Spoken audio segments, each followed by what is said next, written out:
ये एक्सरसाइज 7.2 में से क्वेश्चन नंबर 10 की बात करते हैं। वेरी इंपॉर्टेंट क्वेश्चन, आंख बंद करके इस क्वेश्चन को घोट के पी जाओ, बोर्ड में आएगा, डेफिनेटली आएगा। ओके, तो क्वेश्चन क्या है पहले वो समझ लेते हैं। क्वेश्चन क्या कहता है?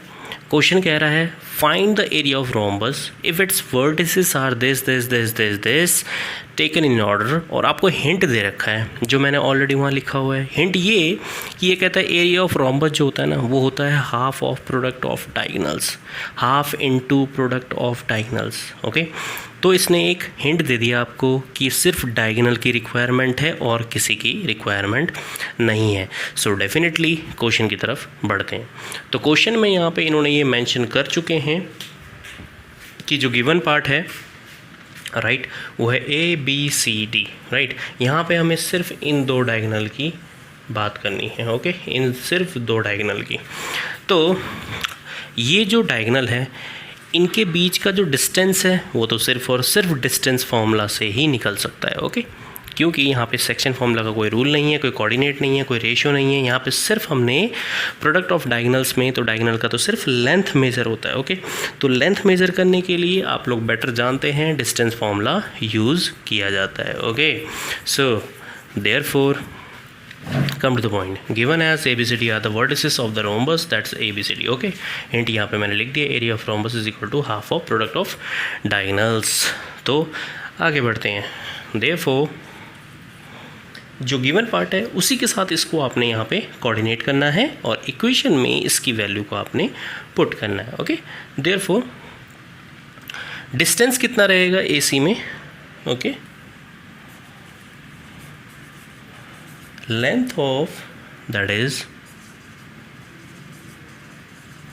diagonal AC is equal to, by using distance formula, AC का जो डिस्टेंस है वो निकाल लेते हैं। तो ये होता है x2 माइनस x1 का whole square right, x2 minus x1 का होल स्क्वायर प्लस 4 माइनस 0 का होल स्क्वायर। तो डेफिनेटली ये कितना आने वाला है?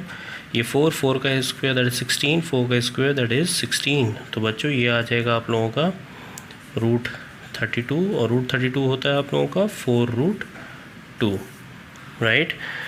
4√2 आप लोगों का दैट इज़ AC डायगोनल है। इसी तरीके से सिमिलरली हम निकाल लेते हैं length of diagonal BD। Okay, जो BD है इसका भी लेंथ मेज़र कर लेते हैं। तो by using distance formula BD को भी हम चेक आउट कर लेते हैं। तो ये हो जाएगा -2 -4 का होल स्क्वायर प्लस -1 -5 का होल स्क्वायर राइट। तो ये आप लोगों का आने वाला है -6 का होल स्क्वायर 36, -6 का होल स्क्वायर 36 आप लोगों का आ जाएगा √72 और 72 का होता है 6√2। सो आई होप आप लोगों को समझ में आ गया होगा। लेंथ ऑफ डायगोनल AC का आ गया है 4√2 और length of diagonal of BD का आ गया है 6√2 राइट। अब क्या निकालना था हमने? क्वेश्चन में थोड़ा सा रिवाइव कर लेते हैं।